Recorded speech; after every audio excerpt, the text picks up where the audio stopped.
Assalamualaikum warahmatullahi wabarakatuh. Kami dari kelompok 4 akan menjelaskan artikel kami yang berjudul The Role of the Principal Leadership in Forming an Effective School to Improve the Quality of Student Participants, yang akan disampaikan oleh Feni Indayati, yang kedua Ica Inandah Lailiah, dan yang ketiga saya sendiri Habibatul Hanan. Assalamualaikum warahmatullahi wabarakatuh. Saya Feni Indayati akan menyampaikan tentang kepemimpinan. Kepemimpinan berasal dari kata leadership, yaitu kemampuan seseorang untuk dapat mempengaruhi, mengajak, dan mendorong agar mencapai suatu tujuan. Kepemimpinan yang efektif adalah pemimpin yang peka terhadap adanya perubahan maupun tidak di dalam suatu lembaga pendidikan. Jika ada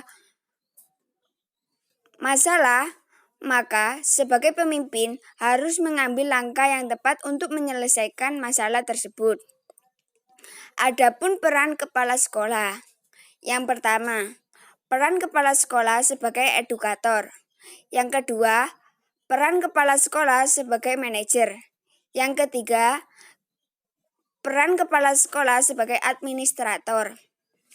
Yang keempat, kepala sekolah sebagai supervisi. Yang kelima, kepala sekolah sebagai pemimpin.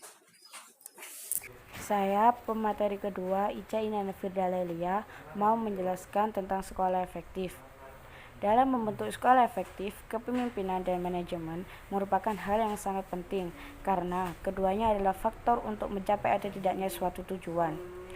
Sekolah efektif adalah sekolah yang mampu menerapkan nilai prinsip-prinsip sekolah efektif dalam meningkatkan mutu.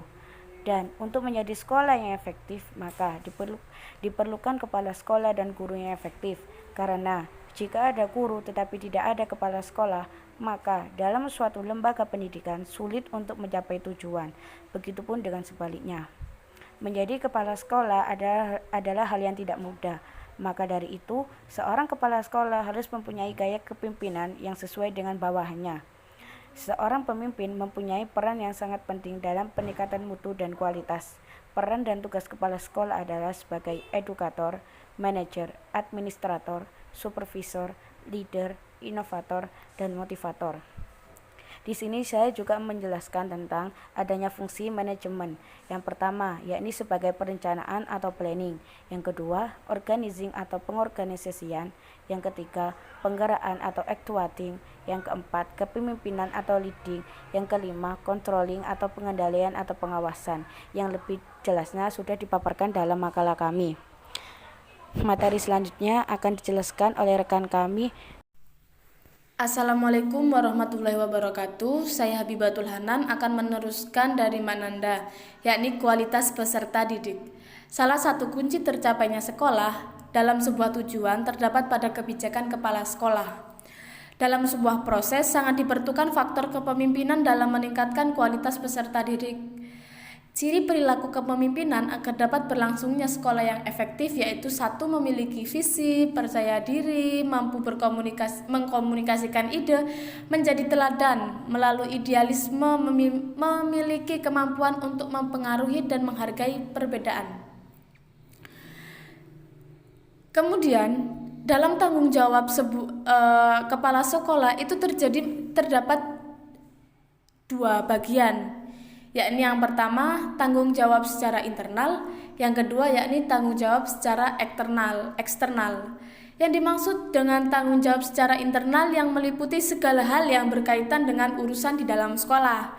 Yang kedua, tanggung jawab secara eksternal sudah dilihat dari namanya eksternal, jadi mencakup di luar lembaga sekolah. Kemajuan internal yang mencakup peningkatan kualitas personal sekolah dan kualitas peserta didik, terutama dalam meningkatkan kualitas peserta didik karena peserta didik merupakan instrumen penting yang menduduki posisi subjek sekaligus objek pendidikan. Untuk meningkatkan kualitas peserta didik, perlu adanya layanan bimbingan konseling di dalam lembaga pendidikan. Adapun layanan bimbingan konseling, peserta didik dibagi menjadi dua, yakni satu, layanan langsung yang meliputi layanan dasar berupa kurikulum bimbingan, perencanaan secara individual, layanan responsif. Yang kedua yakni layanan tidak langsung yang meliputi konseling, koordinasi layanan, kepemimpinan, advokasi, kolaborasi, dan tim. Pengelolaan sumber daya, menginformasikan data, dan penggunaan teknologi. Sekian artikel dari kami, kurang lebihnya mohon maaf. Wassalamualaikum warahmatullahi wabarakatuh.